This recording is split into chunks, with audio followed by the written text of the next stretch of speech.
जय श्री माता जी। आप सभी सहजी भाई और बहनों का टुडे सहज yoga news India YouTube channel पर हृदय से स्वागत है। आज हम एक नए सहजयोग आर्टिकल को सुनेंगे और सविस्तर में आज के विषय का अर्थ समझेंगे।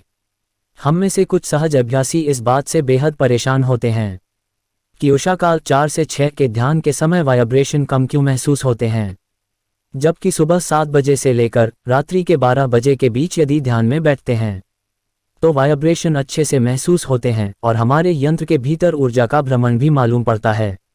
आखिर क्या वजह है और उसके निदान, इस विषय पर हम सविस्तर में बात करने वाले हैं। आप सभी सहजी लोग इस आर्टिकल को आखिर तक जरूर सुनेगा। ब्रह्म मुहूर्त के ध्यान के वक्त वाइब्रेशन कम आने के कारण और निदान।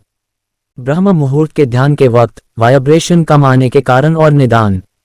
यह सहजयोग का आर्टिकल इम्पल्सेस फेसबुक पेज से साभार किया गया है। हम में से कुछ सहज अभ्यासी इस बात से बेहद परेशान होते हैं कि उषाकाल 4 से 6 के ध्यान के समय वाइब्रेशन कम क्यों महसूस होते हैं, जबकि सुबह 7 बजे से लेकर रात्रि के 12 बजे के बीच यदि ध्यान में बैठते हैं तो वाइब्रेशन अच्छे से महसूस होते हैं और हमारे यंत्र के भीतर ऊर्जा का भ्रमण भी मालूम पड़ता है। आखिर क्या वजह है? प्रातःकाल में तो और भी अच्छे आने चाहिए, क्योंकि सुबह सुबह तो कोई व्यवधान डालने वाला भी नहीं होता और श्री मां ने भी सुबह का ध्यान सर्वोत्तम बताया है। क्या हमारे भीतर कोई बाधा है जो हमें प्रातःकाल के ध्यान का पूर्ण आनंद नहीं लेने देती, और या फिर हमारे कुछ चक्रों में कोई न कोई पकड़ अवश्य है? एक बात तो पक्की है कि हमारी विशुद्धि जरूर पकड़ी हुई है, जिसके कारण वाइब्रेशन कम आते हैं।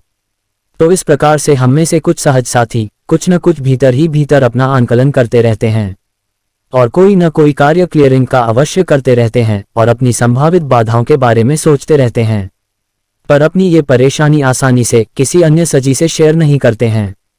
सोचते हैं यदि ये बात किसी को बता दी तो वो क्या सोचेगा कि इतने वर्षों से सहज में होने के बाद भी वाइब्रेशन नहीं आते। तब बड़ी शर्म महसूस होगी और 4 बातें भी सुनने को मिलेंगी।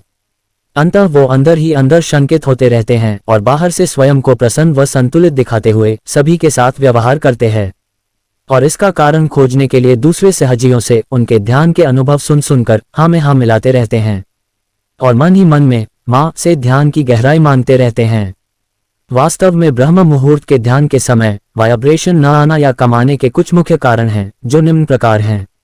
एक सबसे पहला कारण है कि हम में से कुछ लोग रात्रि में देर से यानी 11 से 12 बजे तक सोते हैं और नियमानुसार हम 4 बजे के लगाए हुए अलार्म के साथ उठ तो जाते हैं, पर नींद का प्रभाव बना रहता है, जिसके कारण हमारा चित्त बार बार अवचेतन मन में जाता रहता है और हमें झटके लगते रहते हैं, जिसके कारण वाइब्रेशन कम आते हैं या बिल्कुल नहीं आते।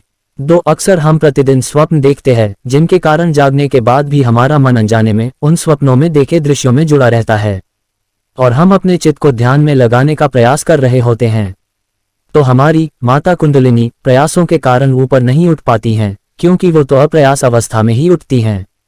3, पर कई बार हमारी नींद पूरी भी हो चुकी होती है और हमारा मन व चित्त पूरी तरह संतुलित होता है और हमें मां कुंडलिनी का एहसास भी हो रहा होता है, पर दिन के मुकाबले वाइब्रेशन फिर भी कम आ रहे होते हैं, क्योंकि जब हम सुबह 4 बजे उठकर ध्यानस्थ होते हैं तो हमसे जुड़े बहुत से सजी सो रहे होते हैं और उनका चित्त अपनी अवचेतन की दुनिया में डूबा होता है, जिसके कारण उनकी कुंडलिनी का प्रेम हमको मिल नहीं पाता, जिसके कारण हमें दिन व रात की तुलना में कम चैतन्य प्राप्त होता है। वास्तव में या तो हम किसी पर चित्त डालें या किसी का चित्त हम पर आए, दोनों ही दशा में हमारे वाइब्रेशन बढ़ जाते हैं, पर हम ये सूक्ष्म घटनाक्रम को जागरूकता के साथ महसूस नहीं करते, जिसके कारण हम चैतन्य की सहायता से समस्त तथ्यों को जान नहीं पाते। प्रातःकाल के ध्यान में यदि आप गौर करें तो पाएंगे कि हमारा चित्त आसानी से किसी और पे जाता नहीं है, क्योंकि दूसरों के चित्त हमारे ऊपर होने की प्रतिक्रिया स्वरूप ही हमारा चित्त दूसरों पर जाता है। अब चूंकि ज्यादातर लोग सुबह सोए होते हैं तो हमारा चित्त केवल हमारे स्वयं के ऊपर ही होता है, या यूं कहें तो सुबह 4 से 6 बजे का समय हमारी स्वयं की ध्यान में होने वाली प्रगति को मापने का भी अवसर है। यानी प्रातःकाल के ध्यान के दौरान जिस स्तर के वाइब्रेशन हमें प्राप्त होते हैं वही स्तर हमारे स्वयं के ध्यान का होता है, क्योंकि इस वक्त किसी अन्य सहजी की ऊर्जा हमारी सहायता नहीं कर रही होती। यदि हम चाहते हैं कि सुबह के ध्यान में हमें वाइब्रेशन अच्छे आए तो सर्वप्रथम हमें श्री मां के स्वरूप को अपने मध्य हृदय में व उनके श्री चरणों के स्पर्श को कम से कम 5 से 7 मिनट तक अपने सहस्त्रार पर महसूस करना चाहिए।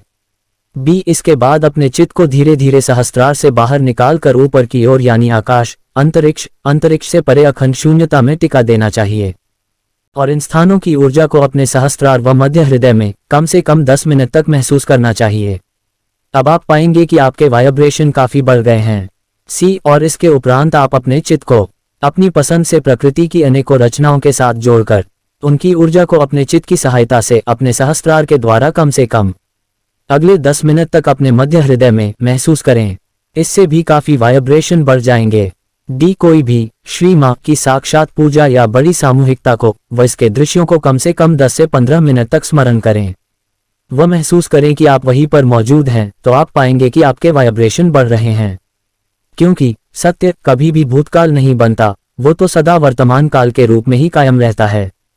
एक किसी भविष्य में होने वाले सहज के कार्यक्रम या सामूहिकता पर कम से कम 5 से 10 मिनट तक चित्त टिका कर रखें, तब भी आप पाएंगे कि वाइब्रेशन बढ़ रहे हैं। क्योंकि भविष्य केवल मन की गणना का ही परिणाम है, जो सत्य है वो तो सदा सनातन है, उससे सदा ऊर्जा ही प्राप्त होगी। एफ किसी भी अच्छी अवस्था के सहजी का स्मरण करें और उसके सहस्त्रार व मध्य हृदय पर कम से कम 5 से 10 मिनट तक चित्त रखें। जिसको आप हृदय से प्रेम करते हैं या वो आपको हृदय से प्रेम करता है, ऐसी स्थिति में भी आपके वाइब्रेशन में इजाफा होता है। जो दिल कहे वो रास्ता अपना ले और भरपूर वाइब्रेशन का आनंद उठाएं। ये सभी सुझाव कई सहजियों के द्वारा आजमाए जा चुके हैं, जिनके परिणाम बहुत अच्छे आए हैं। श्री मां आप सभी को भरपूर चैतन्य से लाभान्वित कर आप सभी को उच्च अवस्था प्रदान करें। जय श्री माता जी।